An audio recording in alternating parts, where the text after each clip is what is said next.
Madame la présidente, monsieur le ministre, monsieur le rapporteur, cher Christophe Rassa, mes chers collègues. Parcours du combattant. Combien de fois, au cours de mes déplacements à la rencontre des communautés françaises à l'étranger, ai-je entendu cette expression dans la bouche de nos compatriotes s'agissant de leurs démarches administratives auprès de nos postes diplomatiques et consulaires. Bien évidemment, les Français résidant en France se plaignent aussi souvent de leurs relations avec l'administration. Mais lorsqu'on vit à l'étranger, les difficultés sont démultipliées. Nous avons coutume de dire que pour nous, Français établis hors de France, nos consulats sont nos mairies. Et lorsque vous résidez à plusieurs centaines de kilomètres du consulat, obtenir un document, refaire son passeport, voter, tout est compliqué. Au 31 décembre 2023, le nombre d'inscrits au registre des Français établis hors de France s'élève à 1 692 978. Ainsi, si les Français de l'étranger étaient un département, ce serait le 5e département le plus peuplé de France, après le Nord, Paris, les Bouches-du-Rhône et le Rhône. Cependant, l'inscription au registre des Français établis hors de France n'est pas obligatoire et on estime que le nombre global de Français qui vivent à l'étranger serait plutôt de l'ordre de 3 millions, soit entre la région Bourgogne-Franche-Comté et la Bretagne. Or, nos compatriotes établis hors de France peuvent parfois vivre à des centaines de kilomètres du prochain consulat et le seul moyen de transport raisonnable pour l'atteindre est l'avion. Citons par exemple les situations au Canada, en Australie ou encore au Brésil. Dans de telles circonstances, on mesure combien la dématérialisation des actes de l'état civil est une nécessité. Alors, tout ce qui peut venir simplifier la vie des Français de l'étranger est bienvenu. L'expérience de dématérialisation des actes d'état civil par le ministère de l'Europe et des Affaires étrangères, initiée par le biais de la loi ESSOC en 2018, a donc bien évidemment reçu notre soutien, d'autant que cette dématérialisation restera, et nous en avons reçu l'assurance, une possibilité n'excluant pas le recours aux demandes papier pour ceux de nos compatriotes qui ne maîtrisent pas le numérique.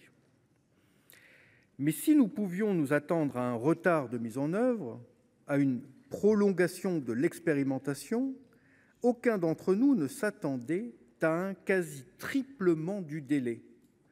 Quand vous faites venir un entrepreneur pour faire des travaux dans votre appartement et que celui-ci vous annonce 3 mois, vous savez que peut-être ça va prendre 4 ou 5 mois, mais rarement 9. Je partage donc la réserve circonspecte de notre collègue Christophe Rassa, que je remercie pour son excellent rapport, sur cette nouvelle prorogation de l'expérimentation qui, hélas, ne fait pas mentir l'adage « jamais 203 ». Il faut absolument veiller à ne pas créer un nouvel adage qui serait « jamais 304 ». Et l'amendement de Christophe Rassa prévoyant la présentation annuelle par le gouvernement d'un état d'avancement de l'expérimentation devant l'Assemblée des Français de l'étranger est une excellente initiative.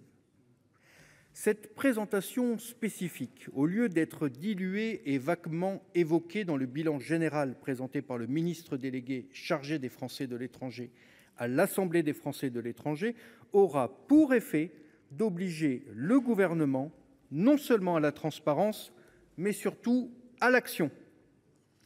L'examen de cette proposition de loi me permet d'évoquer un constat global sur les choix faits par le ministère de l'Europe et des Affaires étrangères dans le domaine numérique.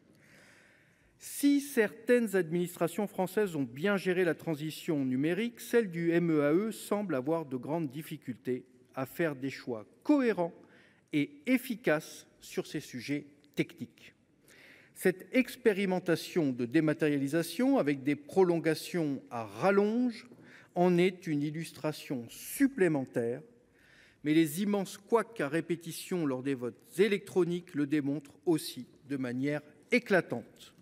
Je pourrais citer aussi bien d'autres exemples de tout ce qui ne fonctionne pas dans le domaine numérique pour les Français de l'étranger, à l'image, et cela a été dit à de nombreuses reprises, des difficultés à utiliser France Connect. Monsieur le ministre, où est la Startup Nation annoncée et voulue par le Président de la République dès sa première élection en 2017 ? Quel échec 7 ans après de constater que la France est infiniment moins avancée que tant d'autres pays en termes de transition numérique. Espérons, pour le bien de la nation et des Français, qu'enfin les progrès s'accélèrent de manière générale et que, de manière particulière sur la question de la dématérialisation des actes d'état civil qui nous intéresse aujourd'hui, la nouvelle prolongation de l'expérimentation soit la dernière et que ce troisième délai de mise en œuvre soit enfin le bon. Ceci étant formulé, le groupe Les Républicains votera favorablement cette proposition de loi. Je vous remercie. Merci, cher collègue.